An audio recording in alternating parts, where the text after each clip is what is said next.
அவங்க அம்மாவுக்கு வந்து எப்படியாவது கண்மணியை இந்த குடும்பத்தில் மருமகள் ஆக்கணும் அப்படிங்கிறது ஆசையாக இருந்திருக்கு.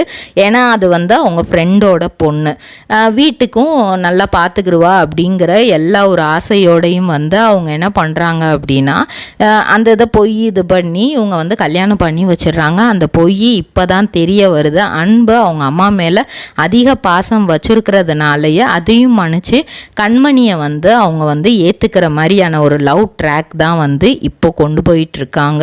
மதுமிதா ரொம்பவே சூப்பராக நடிச்சிட்டு இருக்காங்க. இவங்களோட ஃபேஸ்க்காகவே வந்து நிறைய ஃபேன்ஸ் இப்போ வந்துட்டாங்க தமிழில். இன்னும் நிறைய சீரியல் அடுத்தடுத்து விஜய் டிவியே இவங்களுக்கு கொடுப்பாங்க அப்படின்னு எதிர்பார்க்கப்படுது. நிறைய பேர் இவங்க ரெண்டு பேருமே நல்ல பேரா இருக்கு. பாக்கு மட்டை தயாரிக்கும் மிஷின் கிடைக்கும். அதற்கான ரா மெட்டீரியல்ஸையும் வருடம் முழுதும் நாங்களே சப்ளை செய்து வருகிறோம். நீங்கள் செய்யும் தட்டுகளை நாங்களே எடுத்துக்கொள்கிறோம். அதற்கான லோன் வசதியும் செய்து தருகிறோம்.